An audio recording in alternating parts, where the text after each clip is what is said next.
तो वंश से मुझे बहुत भल लगे से भात बसई दे आसी तो वंश शुणिले मत केमी हांडी साल चढ़ी आसी देखुन सकाळे राधा ए कान्हार प्रेम पाई तू केते निंदा उपवास हेले मु कोन करिबि कहूनु मु का तोबिना बंची पारुनी आउ तो वंशेश्वर न शुणिली ए राधा पाई पर फगुण होई जाए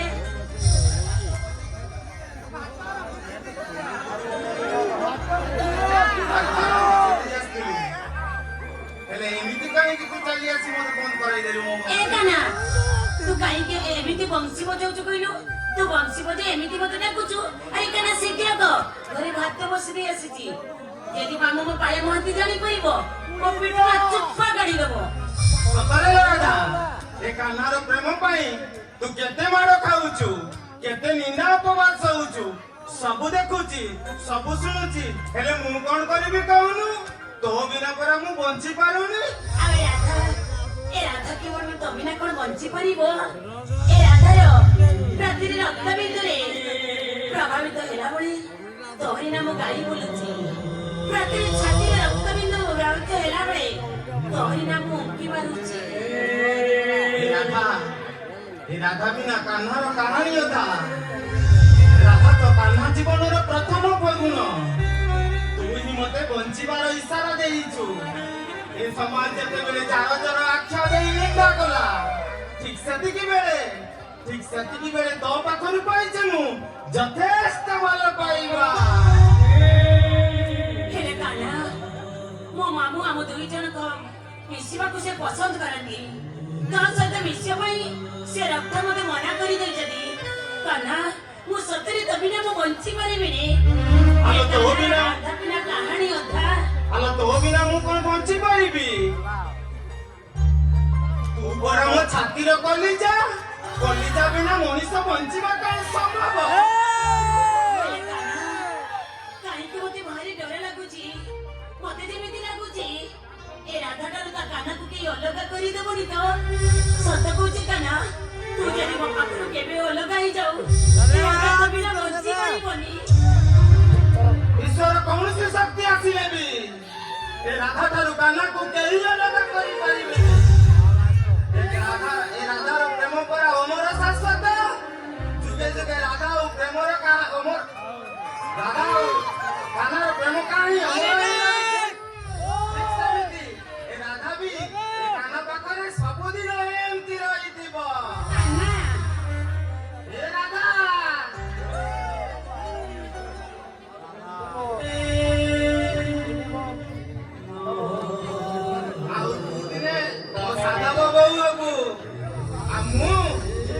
राजा बुढ़ा चली बड़ ही आसीबी आ तोर मोर आत्मबंधी पड़िबो आ से जोड़ाबो हम नुआ संसार आ तापरे हम दुनिया को आसीबो कहलो ना कांडे इच्छा तो भारी मते लाज लागुची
ଆଜି ଆଜି ମତେ ମାରୁ ମାରୁ ମାରିବି।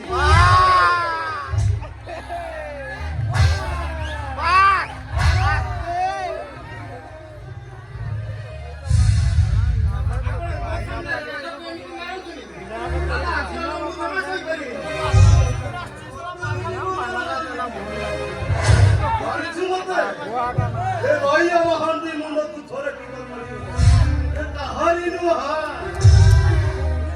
ଆପଣ ଦେଖିବେ ମୁଁ ରାଧାକୁ ବାହାହେଲା ପରେ ସବୁ କିଛି ସୁଧୁରି ଯିବ। କଣଟା ସୁଧୁରିବ? ଭାଇ ଭାଇ କଣଟା ସୁଧୁରିବ? ବାପା କିଏ ମା କିଏ କହିପାରିବୁ ତ? ତପରି ଗୋଟେ ଅନାଥ ଦାରଟା ଟଙ୍କା ସମ୍ଭବ ଆଣିଥିଲ ବାହାଘର କେମିତି କରେଇବି? ନାଇଁ ବାବୁ, କାହ୍ନା ବହୁତ ଭଲ ପିଲା। ତାଠୁ ଅଧିକ ଭଲ ପାଇବା, ଅଧିକ ଖୁସିରେ ମତେ କେହି ରଖିପାରିବେନି। କଣ ତୋ ପ୍ରେମକୁ ରସାଇ କରି ଖାଇବି? କଣ ରୋଜଗାର କର? ଏଇଟା ଗୋଟେ ଭଲ କର।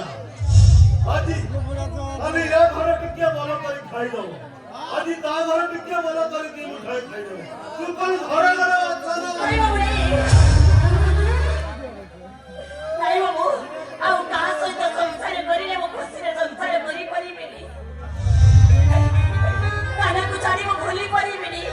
କାହ୍ନାର ବଂଶଧର ଶୁଣିଲା ମାତ୍ରେ ମୁଁ ପାଗଳ ହେଇଯିବି।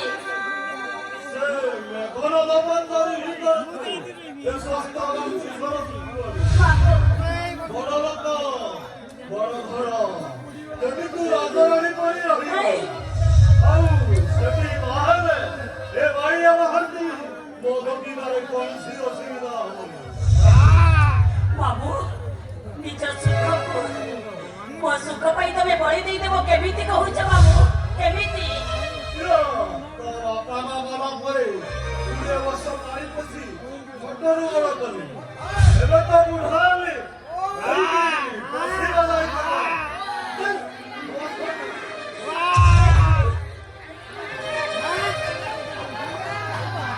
ରାଧା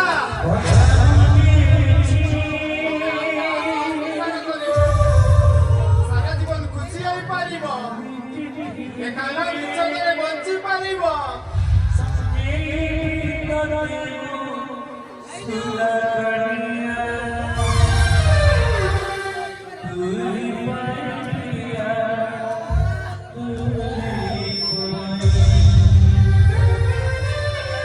କାହ୍ନା, ହଁ କାହ୍ନା, ଏଇ ବାବୁ ବାପା ମା ମରିଯିବା ପରେ ମତେ ଛୋଟରେ ବଡ ମଣିଷ କରିଛନ୍ତି। ଏଇ ବାବୁ ନିଜେ ନ ଖାଇ ମତେ ଖୁଆଇଛନ୍ତି, ନିଜେ ନ ପିନ୍ଧି ମତେ ପିନ୍ଧିବାକୁ ଦେଇଛନ୍ତି। ତାଙ୍କ କଥାରୁ ଓହରି ଯାଇ ତମ ହାତ ଧରି ତମ ଘରକୁ ଚାଲିଗଲି। ସେ ସହିବେ କେମିତି? ଆଉ ମୁଁ ତୁମ ବିଚ୍ଛେଦରେ ବଞ୍ଚିବି କେମିତି?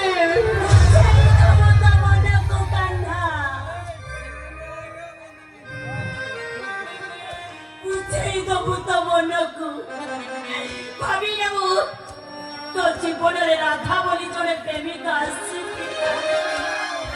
ତୋ ପ୍ରେମକୁ ପ୍ରତାରଣା କରି ସେ ସବୁଠାରୁ ତୋ ଜୀବନରୁ ସେ ଦୂରେଇ ଗଲା।